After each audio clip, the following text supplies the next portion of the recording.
नमस्कार दोस्तों, कैसे हैं आप सभी। उम्मीद करता हूं दोस्तों आप सभी स्वस्थ और मंगल में होंगे। दोस्तों इस वीडियो में बात करने वाले हैं रेलवे साइंस पीवाई की सीरीज क्लास नंबर 28 के बारे में।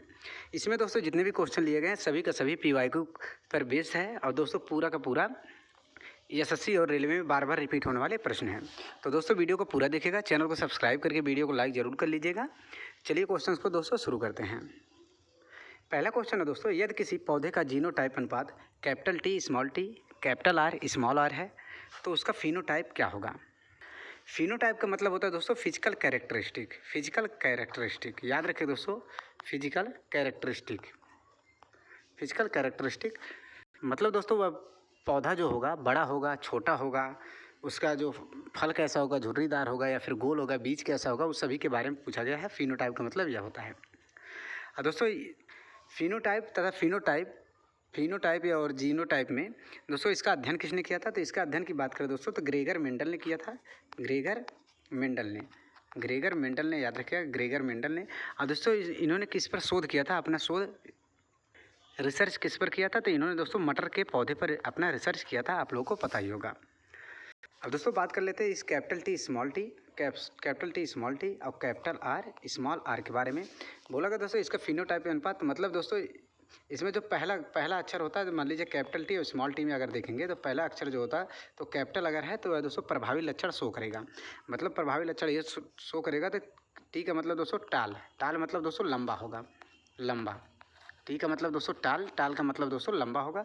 तो लंबा दोस्तों option number B, option number D गलत हो जाएगा, या तो ए होगा या तो सी होगा। अब दोस्तों जो बीज कैसा होगा तो कैपिटल आर स्मॉल आर पर डिपेंड करेगा, कैपिटल आर स्मॉल आर। तो पहला अक्षर जो होता है दोस्तों वह प्रभावी होता है। तो कैपिटल आर मतलब राउंड मतलब दोस्तों राउंड होता है। कैपिटल आर मतलब राउंड मतलब दोस्तों कैसा बीज होगा दोस्तों, गोल होगा। ऑप्शन नंबर तो सी इसका सही आंसर हो जाएगा, लंबा और गोल। ऑप्शन नंबर सी इसका सही आंसर हो जाएगा। इसका आंसर देख सकते हैं दोस्तों आप लोग। यहाँ से दोस्तों और क्वेश्चन याद रखिएगा। मेंडल के प्रयोग के अनुसार शुद्ध लंबे को दोस्तों कैपिटल टी से डिनोट किया जाता है और शुद्ध बौने को दोस्तों स्मॉल टी से डोनेट किया जाता है। अगर दोस्तों यहाँ पर F1 संतति में देखेंगे प्रथम पीढ़ी में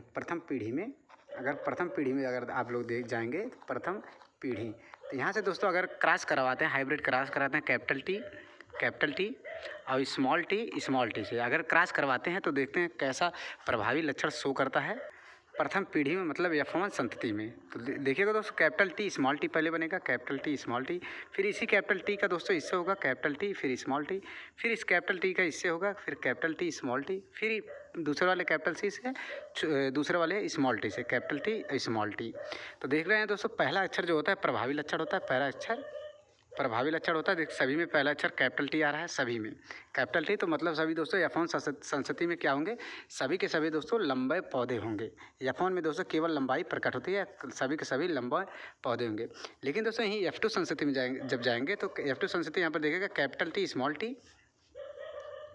स्मॉल टी और दोस्तों फिर दूसरा कैपिटल टी स्मॉल टी। अगर यहाँ से हाइब्रिड क्रॉस करवाएंगे तो दोस्तों कुछ लंबे पौधे तथा कुछ छोटे पौधे देखने को आप लोग को मिलेंगे, जो कि दोस्तों कुछ इस तरह से होगा। आप देख सकते हैं कैपिटल टी फिर कैपिटल टी फिर स्मॉल टी कैपिटल टी फिर स्मॉल टी।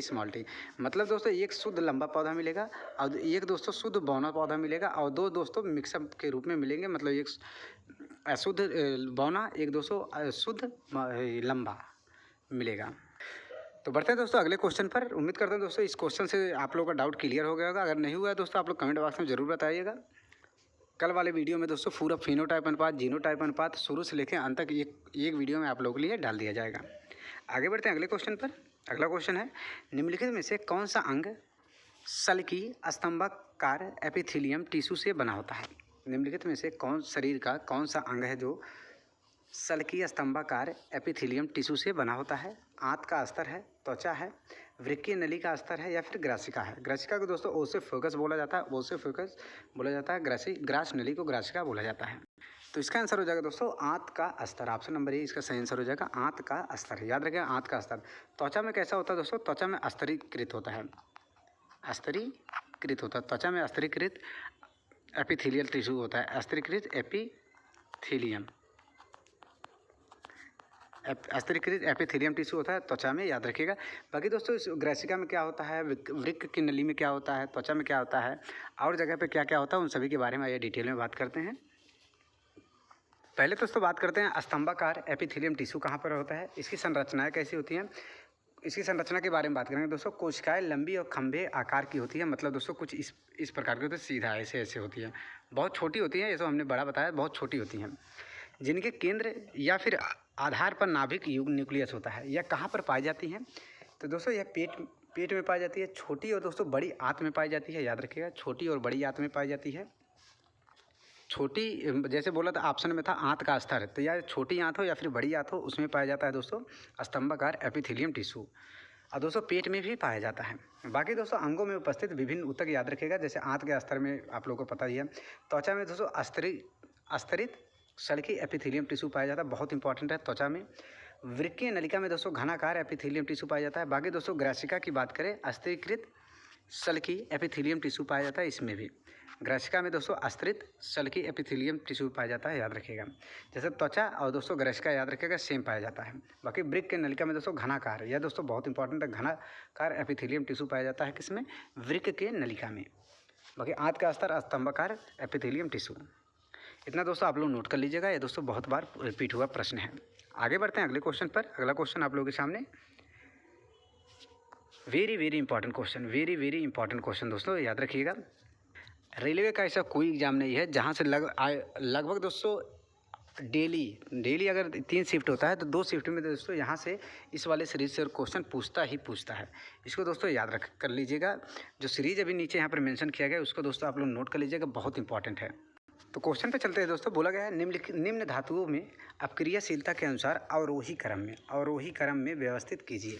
अवरोही क्रम में मतलब दोस्तों घटते क्रम में, सबसे ज़्यादा प्रतिक्रियाशील सबसे ऊपर रहेगा, उससे कम दोस्तों उससे नीचे, फिर सबसे आखिरी में सबसे कम वाला रहेगा।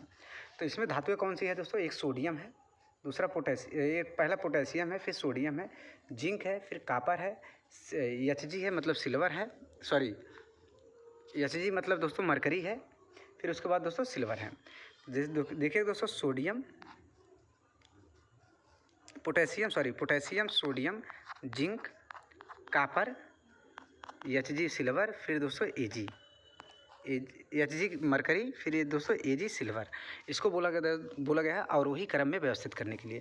तो दोस्तों याद रखिएगा रिएक्टिविटी सीरीज में सबसे ऊपर कौन होता है, सबसे ऊपर होता है पोटेशियम, उसके बाद होता है दोस्तों सोडियम, सबसे ज़्यादा रिएक्टिव तत्व कौन सा है दोस्तों, पोटेशियम, उसके बाद होता है दोस्तों सोडियम, फिर होता है दोस्तों कैल्शियम होता है, तो कैल्शियम ऑप्शन इसमें नहीं है। कैल्शियम के बाद होता है मैग्नीशियम के बाद होता है दोस्तों जिंक, याद रखिएगा जिंक के बाद होता है दोस्तों एल्युमिनियम, उसके बाद आयरन, फिर आयरन के बाद दोस्तों सीसा मतलब लेड, फिर उसके बाद दोस्तों हाइड्रोजन भी नहीं है, फिर उसके बाद दोस्तों आ जाएगा कापर Cu, फिर आ जाएगा दोस्तों Hg मरकरी, फिर आ जाएगा दोस्तों Ag सिल्वर, और सिल्वर के बाद आखिरी में कौन आता है दोस्तों Au गोल्ड भी इसमें नहीं है। तो याद रखिएगा दोस्तों सेम एटीट्यूड रहेगा। सबसे ज़्यादा रिएक्टिव तत्व होती है दोस्तों पोटेशियम, उसके बाद सोडियम, फिर कैल्शियम, फिर मैग्नीशियम, फिर जिंक। ये दोस्तों रिएक्टिविटी सीरीज आप लोगों को भी याद होना चाहिए। तो इसे ऑप्शन मैच कर लेते हैं दोस्तों potassium sodium zinc copper, zinc के बाद कापर के बाद दोस्तों मरकरी। ऑप्शन नंबर सी मिल रहा है दोस्तों, ऑप्शन नंबर सी इसका सही आंसर हो जाएगा। बाकी दोस्तों रिएक्टिविटी सीरीज के बारे में याद रखिएगा, यहाँ से क्वेश्चन बहुत बार बनता है, बस इतना याद रखना है दोस्तों आप लोगों को। सबसे पहले होता है पोटेशियम, फिर होता है सोडियम, फिर कैल्शियम, उसके बाद दोस्तों मैग्नीशियम, फिर उसके बाद आता है एल्युमिनियम, फिर जिंक, फिर आयरन, फिर सीसा मतलब लेड, फिर हाइड्रोजन, फिर कापर, उसके बाद दोस्तों कापर के बाद पारा मतलब Hg, फिर सिल्वर, आखिरी में दोस्तों आता है सोना। अब यहाँ से क्वेश्चन दोस्तों किसी भी फॉर्म में पूछ सकता है कि मतलब इनमें से कौन सी ऐसी धातु हैं जो ठंडे पानी के साथ भी अपक्रिया कर लेती हैं। तो ठंडे पानी के साथ अगर पूछे दोस्तों, तो ठंडे पानी के साथ पोटेशियम सोडियम और दोस्तों कैल्शियम याद रखिएगा। यह तीनों धातु ऐसी हैं दोस्तों जो ठंडे पानी के साथ अपक्रिया कर लेती हैं, ठंडे पानी के साथ अपक्रिया कर लेती हैं। यहाँ से दोस्तों एक क्वेश्चन बनता है सिल्वर और सोना को लेकर कि प्रकृति में मुक्त अवस्था में कौन सी धातुएं पाई जाती हैं। मुक्त अवस्था में पाई जाती हैं प्रकृति में, यह दोनों दोस्तों मुक्त अवस्था में पाई जाती हैं, सिल्वर और सोना। यहाँ से दोस्तों को ऐसा भी क्वेश्चन बनता है कि जिंक और सीसा के बीच में कौन सा आता है, तो याद हो जाएगा दोस्तों आयरन। इसलिए दोस्तों ये रिएक्टिविटी सीरीज आप लोग को याद होना चाहिए।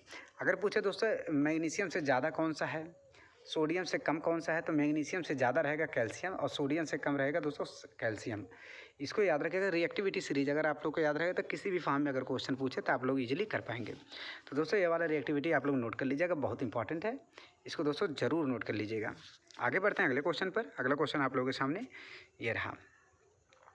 बोला गया दोस्तों क्वेश्चन दोस्तों ये भी बहुत इंपॉर्टेंट है, वेरी वेरी इंपॉर्टेंट क्वेश्चन। ऐसा कोई एग्जाम नहीं है जिसमें दोस्तों रेलवे में यहाँ से क्वेश्चन ना पूछा जाता हो।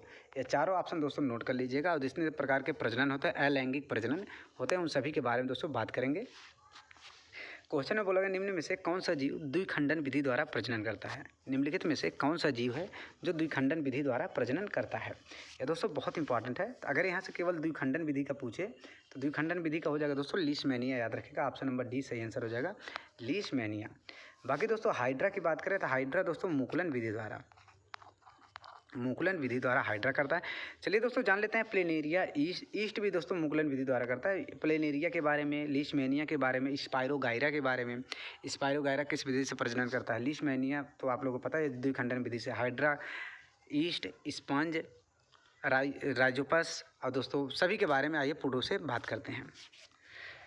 देखिएगा बोला गया दोस्तों विभिन्न जीव और उनके प्रजनन विधि। याद रखिएगा दोस्तों पुनर्जनन विधि द्वारा, रीजनरेशन विधि द्वारा कौन कौन से जीव हैं जो प्रजनन करते हैं। जैसे प्लेनेरिया याद रखिएगा, रीजनरेशन पुनर्जनन विधि द्वारा।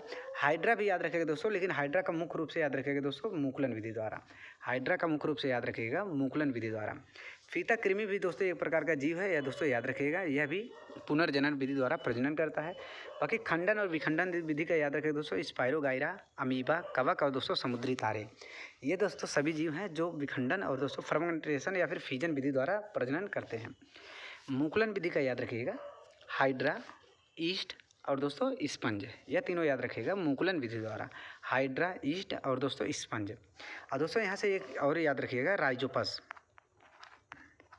राइजोपस भी दोस्तों एक प्रकार का जीव है जो दोस्तों मुकुलन विधि द्वारा प्रजनन करता है। और राइजोपस दोस्तों कहाँ पर देखने को पड़ता है, तो राइजोपस याद रखिएगा दोस्तों ब्रेड में दोस्तों राइजोपस जो फंगस लगता है उसको तो बोला जाता है दोस्तों राइजोपस। यहाँ से एक क्वेश्चन और बनता है कि राइजोपस ऐसा कौन सा जीव है जिसमें धागे जैसी संरचना होती है। तो राइजोपस होता है दोस्तों, मान लीजिए राइजोपस कुछ है जैसा जीव है, तो राइजोपस में ऐसे ऐसे निकल जाता है, इसी धागे जैसी संरचना को दोस्तों बोला जाता है राइजोपस जीव है जिसमें धागे जैसी संरचना देखने को मिलती है। बाकी दोस्तों राइजोपस में जो ऊपर वाला पार्ट होता है, ये ऊपर वाला पार्ट जो होता है इसको दोस्तों हाइपे बोला जाता है। हाइपे याद रखेगा, इसको हाइपे बोला जाता है, याद रखिएगा इसको हाइपे बोला जाता है। ऊपर वाले को भी दोस्तों हाइपो बोला जाता है, इसको याद रखिएगा। यह क्वेश्चन बहुत बार पूछा गया राइजोपस से, धागे जैसी संरचना और दोस्तों ये ऊपर वाले पार्ट को इसको क्या बोला जाता है, हाइपे। बाकी दोस्तों यहाँ से और याद रखिएगा द्विखंडन विधि द्वारा कौन प्रजनन करता है, तो लीशमैनिया। इतना दोस्तों आप लोग नोट कर लीजिएगा, बहुत इंपॉर्टेंट है।